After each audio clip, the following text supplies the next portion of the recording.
Hello, it's me, Adam, again, and this time we will be reviewing the inside of the PS5. And no, I don't mean we're going to be tearing it down because I kind of like my PS5 and I'd rather not screw that up.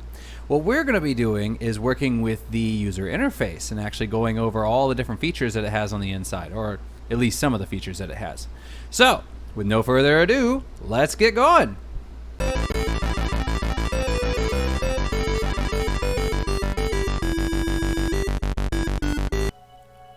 Okay, so now what we're going to do is we're going to check out the library. So let's go over and see what we got. So the library is over here. It's pretty much in the same place it was on the PS4, and basically this right here is just going to tell me all the games that I own. Alright, so that's my collection right there. Now if you move over, you can see installed. These are the games that you currently have installed on your PS4, so if you don't want to sift through all the games that you have, you can just check out these. It's pretty quick and simple. You also have your PlayStation Plus over here, and what your PlayStation Plus is going to do, if you go down here, you can see all the games that you have on PlayStation Plus. So if you don't renew your subscription, you would lose access to all these games here, unfortunately. However, you can see that I have 220 games, and my collection is 328. So actually, there's only 108 games that I bought, which is actually still quite a few. But the other cool thing about PlayStation Plus is now on the PS5 is you have this PS Plus collection. So if we open this up, we can see these are all the games that you will immediately get upon your, the purchase of the PS5. As long as you have PS Plus, you can access all of these games. So you'll get them all for free. So already you'll have quite a bit to play. So yeah, have fun with that.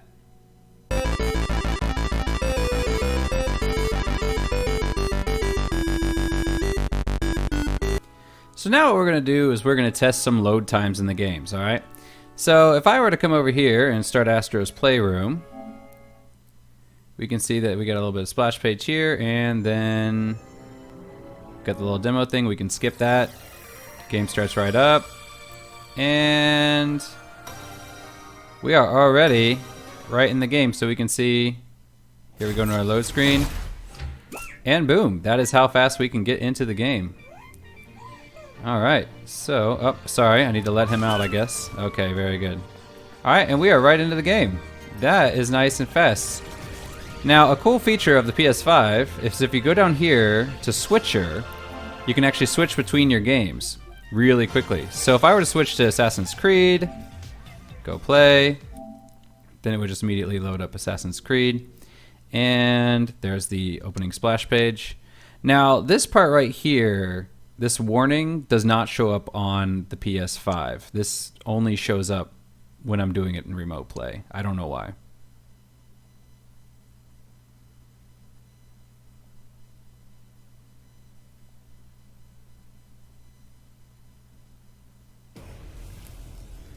Okay, and here we load up into Assassin's Creed. And of course it's Ubisoft, so we have to check for all our add-ons because of course we want you to buy more stuff. Thanks, Ubisoft. You've got my best interest at heart. Alright, so we're going to wait for those checking of add-ons, which of course we need an online connection for. But if I'm to come over here to continue, alright, and then we can see stab, stab, stab. Alright, and this is the load screen basically.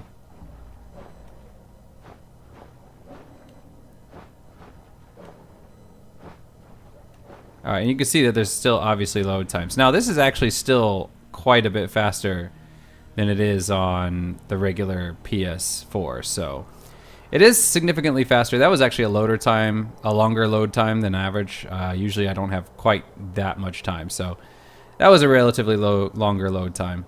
But just to give you another example, we can pop over here to Ghost of Tsushima. Oops, sorry.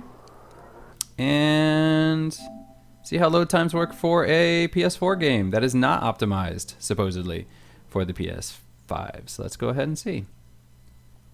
Alright, so you get the splash page again. Okay, so now we've had a game specifically designed for the PS4, a multi-platform game that is supposedly optimized for next gen, and now a PS4 game that is not optimized for the PS5. So we'll have a demo of kind of 3 different models here. Alright, got that load. So you can see that it is not 100% quite there with the, oh, it's instant load times. No, it's not instant, it's just fast. All right, but it is actually faster than the PS4 was. So there's that. All right, and now we're loading into the game. We can read the next tip. Baku the Voiceless offers rare goods for ghost flowers. Lake Azuhara. All right, use focus hearing to listen to nearby enemies and determine their position on the battlefield. All right, and so here we are checking out this fox guy here. All right, let us do some fast traveling to test this out. We're gonna fast travel all the way across this first part of the map. See how fast this is. Jin looks for allies as he devises a strategy to breach. See, you don't even have enough time to read it. So that's really, really fast. Not bad, right? Let's do that one more time. Back up to where we were with the fox here. Fast travel. And we didn't even get a screen that time. So you can see that actually the load times in-game are actually quite fast. Assassin's Creed, like I said, is usually significantly faster than it was there. I don't know why it was so slow this time. But it does just go to show you that you are not going to be getting near instant load times in every situation. So take that with a grain of salt.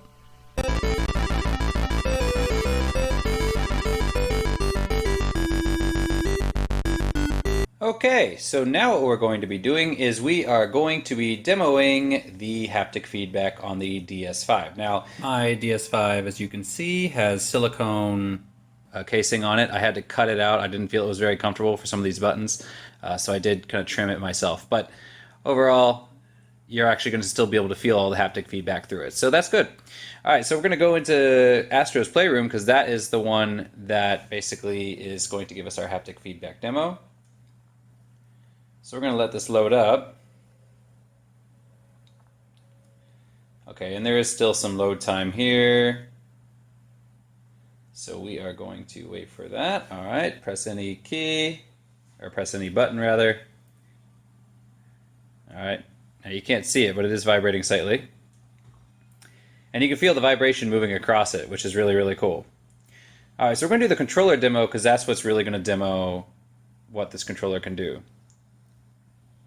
Now, if you were touching it, you're going to be able to feel, you can feel like the vibration going this way and then like this way as things fly by. So like here, you can feel the vibration go back there, feel it there. So you can actually feel the vibrations moving down on the sides as things are flying by. So that's actually really, really cool. All right, and then for that part, as it's building, you can actually feel it going like tick, tick, tick, tick, tick, tick, tick. You can feel it vibrating all the way up to the top as it's being constructed. So that's actually really, really cool. All right, so this is going to be the demo for the adaptive triggers. Now, for this part, it's actually going to stop here. Okay, it doesn't want to go beyond that point. But then, yeah, so you can see like it stops, and then it kind of, you can see it kind of triggers there. And when it does that, only this side is vibrating. This side's not vibrating. Same thing if you do it with the other side. Okay, so you can actually feel it vibrating. So that's actually a really, really cool feature there. So the next part is going to be the touchpad. This is the same thing as it is with the PS4. There's nothing new here that we don't have on the PS4. This next part, though, this is my favorite part. So basically now you saw all the robots fall inside. So you can actually feel them as you hold it. You could actually kind of feel them rumbling through the controller, which is really, really cool. So basically what's happening is it's rumbling, it starts light here and then it rumbles across, and as it rumbles across it gets stronger and stronger and stronger, so it actually feels like something kind of tumbling down through the controller. And if you rotate it the other way, you can feel them rotating both ways. And of course the game remembers where they are, so it'll be stronger, and it actually does feel like there's something inside tumbling. So that's actually a really, really, really cool feature. Now, this next part is going to be the microphone, okay? So the microphone right now, the light is on, all right? Now, I can't turn it on or off right now, but right now when the microphone is on like that, that should mean that it is on mute. And if you turned it off, it would not be on mute. Now, because I am on remote play, it's actually not letting me turn off the mute, so I can't demonstrate that. But if you did, what it would do is it would basically just demonstrate how the mic works. And the mic actually works really, really well. So yeah, that is the DualSense 5 demo.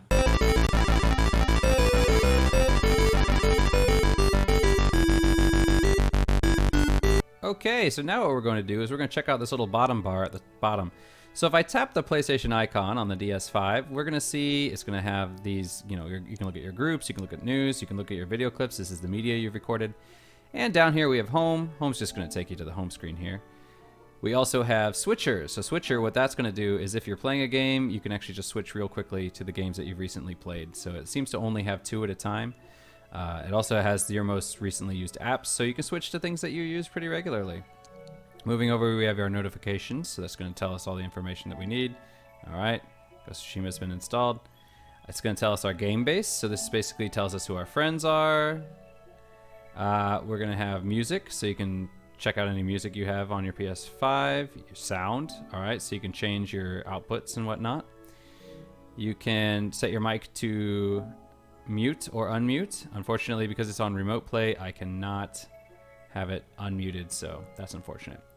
Accessories are going to be where you control your controllers, your USBs, your microphones, your all that. And of course, here is your profile, which is telling you your online status, your profiles, your trophies, and all that. And of course, you can also access that up here at the top. Same thing right there, okay? And then finally, last but not least, we have our power, which is going to put us into rest mode, turn us off, or restart. So those are all your options down here at the bottom bar.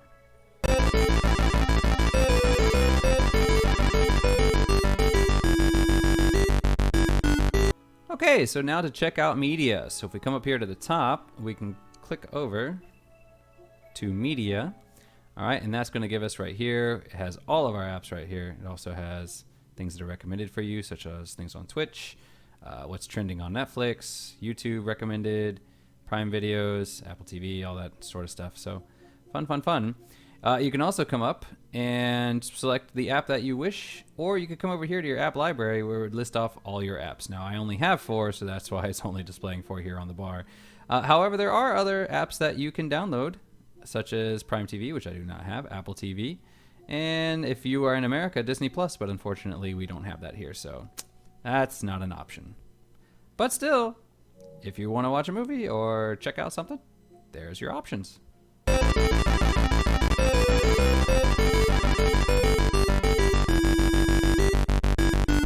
Okay, so let's check out the PlayStation Store. So coming over here, we have the PlayStation Store. Now before on the PS4, it was an app, but now it is actually part of the PlayStation 5 interface. So you can just immediately go into it. You don't have to load it or anything. Now, of course, it still has the same things we always had, the must-see, what's hot, coming soon, new games, and I believe it even will later on list off things that are used or that you are recommended. So also what's really interesting is if you come into a game now, you can see here, you can add something to your wish list, which is really cool. Now that was originally on the app, and then they added it to the PS5, and then they took it off the app. I don't know why it's not on the app. I think it has something to do with the fact that we used to be able to have PS3 and PSP, PS Vita games on our wish list, and they don't want us to have those anymore because you can't access those from the app. So I think that's why, but I'm not 100% sure. But you can come over here to your wish list. You can see all the things that you have on your wish list. And of course, if you come over to browse, it'll show you all games. So it's just a bunch of different games recommended for you, I would assume. And then you can also check out your subscriptions. All right, so if you have PlayStation Plus or EA Play or PlayStation Now or any of those, you can check those out in your subscriptions, keep track of those. And collections, which are basically the feature collections, such as the monthly picks. All right, so these are the things that they recommend. And also things that you can, if they have any special sales, they would be listed around here as well. So yeah, you can check out all that, and that's the store.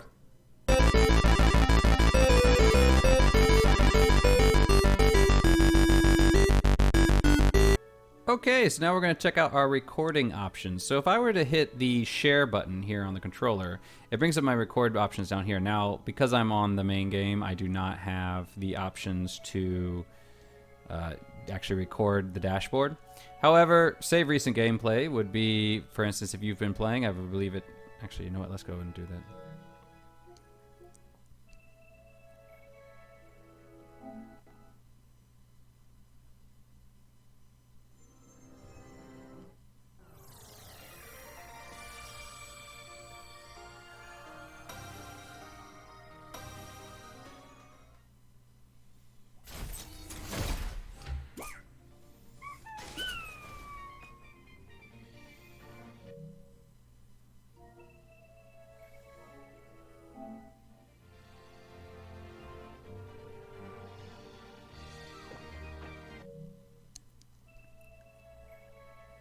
Okay, so now what we're going to do is we're going to look at some of our recording options. So I'm just going to pop into Astro's Playroom real quick here.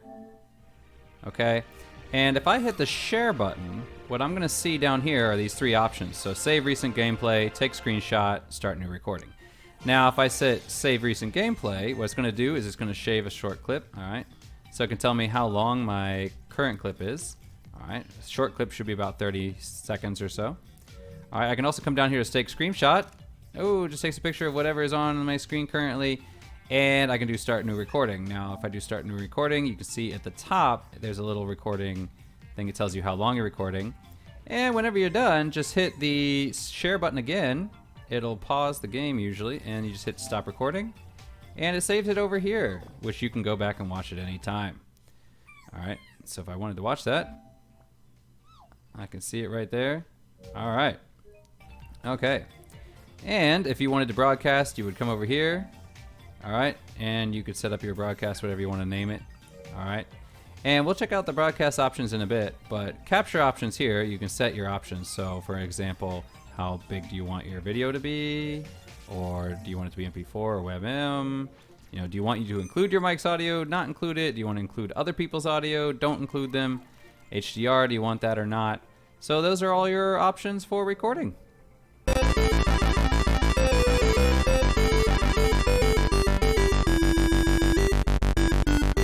Okay, so now it's time to show you one of our more interesting features here, Remote Play. Now, unfortunately, I can't show you Remote Play right now because I'm using Remote Play to play my PS5 on my PC. And so by being able to do that, that's how I'm able to record all these things. Now, when you are remote playing, you are limited to 1080p, so you will not be able to enjoy the full 4K experience. However, since you're playing on a smaller monitor, you might not notice or even worry about that too much. But what's interesting is that you can actually stream three different ways. You can stream your PS5 to your PC. You can stream your PS5 to your PS4, or you could stream your PS4 to your PS5, or you could also stream your PS4 to your PC if you wanted to. But the point is right now, if I'm on the PC, I'm able to access my PS5, play all my games, do everything normally, which is actually really, really good. And it's really convenient because say you have your PS5 hooked up to your main TV, and then suddenly, you know, somebody's using it for whatever reason, you don't have access to it. You can pop in over to your PC and just pick up your play right there and just play right on your PC, which is very, very convenient. Same thing with your PS4, where if you want to put your PS4 on a second TV, maybe you have a TV in a different room or something, you can just stream straight to your PS4, and by streaming to your PS4, then you can now access your PS5 in a different room on a different TV, which is really, really cool. Now, you might be wondering, why would you want to stream your PS4 to your PS5, right? I mean, it's backwards compatible. Well, there are still some good things about that. For one, it's not all games have been upgraded to work on the PS5, so the PS5 version is not going to be any different from the PS4 version. And in that case, you're not getting too much benefit by moving up to the PS5 other than maybe slightly faster load times. So in that case, because the PS5 does have limited memory, you might as well just leave those games on your PS4, and if you want to play them instead of occupying space on your PS5, just stream them to your PS5 and use your PS4 as kind of a backup memory for your older games. So yeah, there's quite a bit you can do with this, and personally, this is one of my favorite features.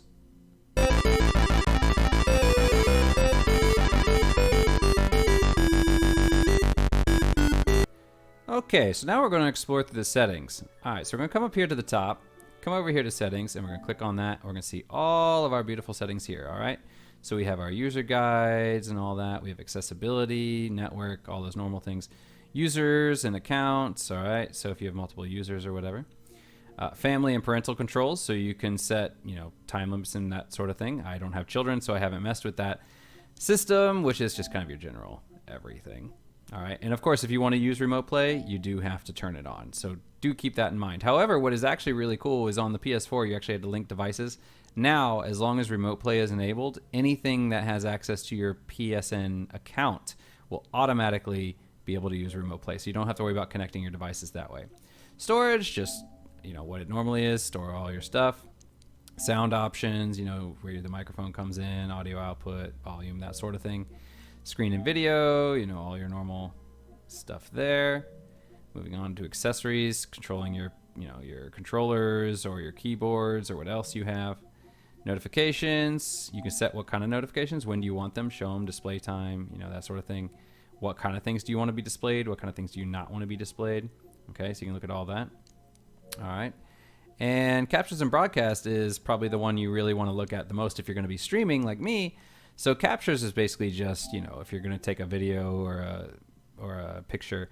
But broadcasts is probably what you want to look at. So the video quality that we have is we can do 1920 at 60, 1920 at 30, 1280 at 60, or 1280 at 30. So those are your broadcast options. So those are actually pretty high and significantly higher than the PS4. The PS4 was limited to 720, so already that's a huge improvement on video quality. Also, I believe it was limited to 30 frames per second, but this is 60. Audio, you can choose do I want to include voice chat? So if my friends are talking, do I want their voices on the broadcast or not? Camera is going to allow us to come in here and display our camera. You can see my living room. I'm not in my living room right now because I am doing this on my PC through Remote Play. But you can either display your camera or not display your camera on your broadcast. That's entirely your option. This is also really cool. Size now, small, medium, or large. And what this means is in your broadcast, that is going to be basically what you see here is the size of your camera. So if you want your face to be nice and big and everybody to see you, you can go ahead and set that to large, and it's going to be about that big on the screen. Otherwise, I usually just set it to small so people can see more of the gameplay. You can also set a clipping mask, all right? So you can just have these kind of fun little things, different shapes that you can set. And the chroma key, where if you have a green screen or a blue screen, it will cut out the entire background. So that's actually really good for that, but you do need to have some kind of green screen or something. Now, my wall is green, that's why it's editing out the black there. But if you don't have that kind of screen, it's not going to be cutting you out. It's just going to be, you know, adding blanks wherever you want it to be. And of course, with the chroma key, you can also set the level. So you could be, you know, super dense, or you can set it like that. So you can also, I'm going to get rid of that. You can also, if you want to flip horizontally, all right. So for me, if I was leaning right, the guy on my screen is looking like he's going to be leaning right and that sort of thing. But this is actually what my living room looks like. So I set it to the realistic one. The effects, all right. So you can set, you know, comic book if you want it to look like that, or you can set it pixelated, scan lines, toy camera, or monochrome. So whatever you want your video to look like, you have some options there. Not too many, but there they are. Brightness. Okay, you control how bright. Contrast. Okay. And transparency, where you can actually make your video see-through so people would be able to see your gameplay and not so much you. And the reason you might want to do that is if there is not a good place to put your camera and there is vital information behind you, you know, you might want people to be able to kind of see that information. Now, it is worth noting that all of these features can be changed on the fly. So whereas in the PS4, you would basically have to set up everything before you broadcast, well, now at any time during your broadcast, you can open up the broadcast settings and change whatever you want. And what is also cool is now you have the option of where do you want your camera to be. So you can be in the upper, you can be basically north, south, east, west, northeast, northeast, northwest, southeast, and southwest. So basically anywhere but the center of the screen, you can place your camera. So yeah. And also, let's see. This is another cool feature. Overlays here basically says, you know, do you want people to see your chat? Where do you want it to be? Do you want people to see activity? And chat to speech is really interesting because if you turn it on, what it'll actually do is every time somebody sends you a comment, it'll have an AI just read it out for you. So if somebody says, you know, hi, really loving the stream, you know, the little AI will come up. Hi, loving your stream. So, you know, that can be a little bit jarring when you're not used to it, but it is kind of an interesting feature, especially if you're the kind of person who does not pay attention to the lower parts of your screen where chat is. And of course, you can set the speed of your chat to speech, and you can set the pitch to low, normal, or high. And of course, control the volume. So yeah, I have mine set off, but some people like it. And those are all of our settings.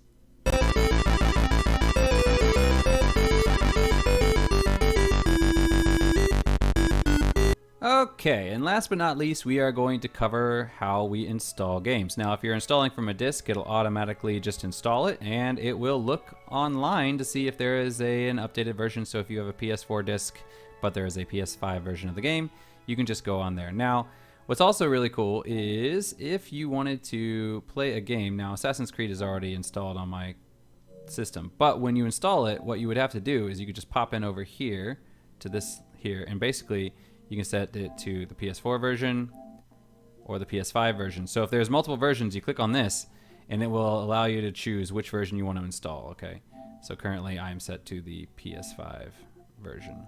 Okay, now if you wanted to install a game, okay, so I'm going to go over here to browse, pick a game I already own. All right, so I already have that, but okay. So for instance, I have Nier Automata here. So if I wanted to install Nier Automata on my PS5, what I would do is click on that. I could check to see if there are multiple versions. There's the demo version, but nope, that is not available on the PS5. So just the regular game, what I would do is I would click download, okay?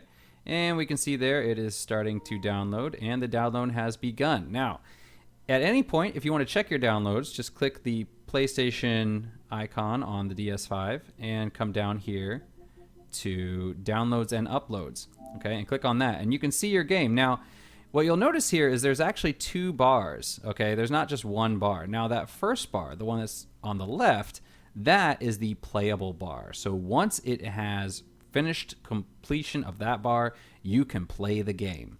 Now, if you're transferring saves over, you might not be able to use those saves yet because the second bar is all the updates and that sort of thing. So basically, once the first bar is done, the game is playable. Once the second bar is done, the game is fully installed.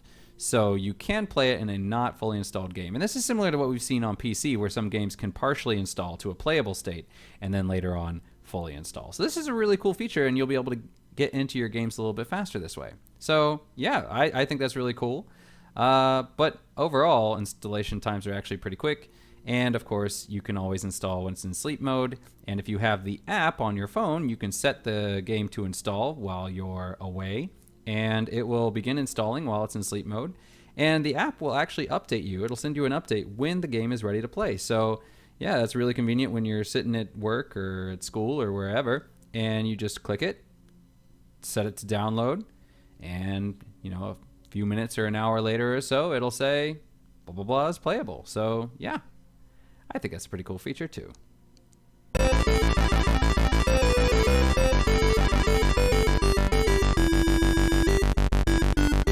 Alright, so hopefully you had as much fun watching that as I had making it.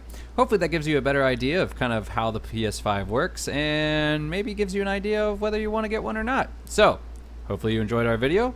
Make sure that you like and subscribe and all that other great stuff so that you can watch any other videos that we make in the future. And thank you for coming. See you again soon.